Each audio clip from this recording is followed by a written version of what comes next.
Crença nuclear. Visão de si, do outro e do ambiente, e do mundo. O que está gerando certos comportamentos disfuncionais? O que está levando a minha vida esse histórico negativo? Então nós temos que observar o que está vindo na nossa mente. Sabe, as pessoas estão deixando de construir, de avançar, de evoluir devido a traumas, a não assumir o volante, a não acreditar em si mesmo. Estamos vivendo com pensamentos disfuncionais.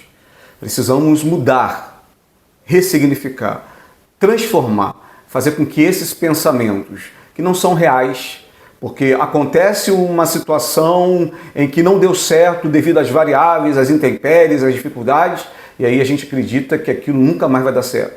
Uma experiência diante de tantas outras anteriores que foram bem-sucedidas, uma é suficiente para apagar as demais.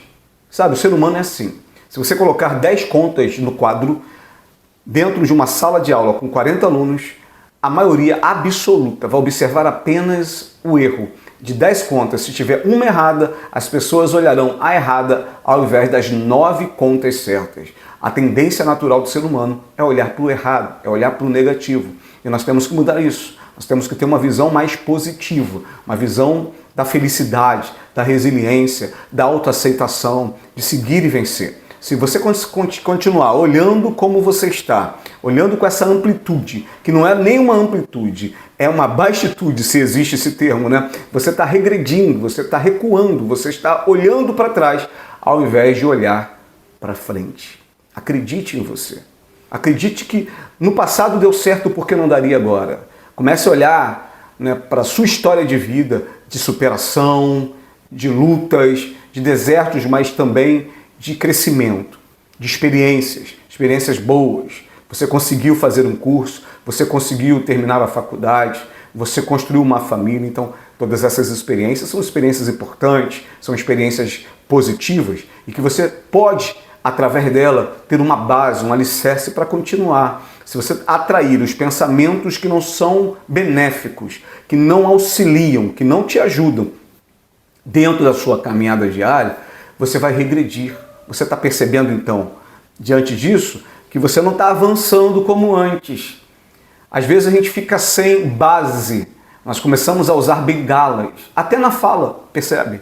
Quando a gente fala com as pessoas, a gente usa muito acho, né? E isso vai trazendo bengalas dentro da própria fala. Imagine na vida, quando essas bengalas começam a existir, esse acúmulo começa a trazer peso e a gente começa a encurvar, enfraquecer, não seguir adiante. Pensamentos negativos precisam ser trabalhados para que ele viva, para que você remodele, né? E traga novos pensamentos que sejam positivos, que é o caminho da felicidade. Então vamos ampliar essas crenças limitantes, essas crenças nucleares. Elas estão dificultando o seu crescimento. Precisa ser ressignificado com uma psicoeducação, com a mindfulness, com a aceitação e compromisso, e aí viver uma novidade, né? Ampliar, viver com uma visão diferente, uma visão do todo, o que é possível, acreditar sempre, né? Seguir adiante. Esse tipo de pensamento com essas emoções vai estar gerando um comportamento adequado para que você alcance melhores resultados. Pense nisso. E se você gostou do vídeo, dê um joinha, compartilhe para que mais pessoas possam estar nos acompanhando. Muito obrigado.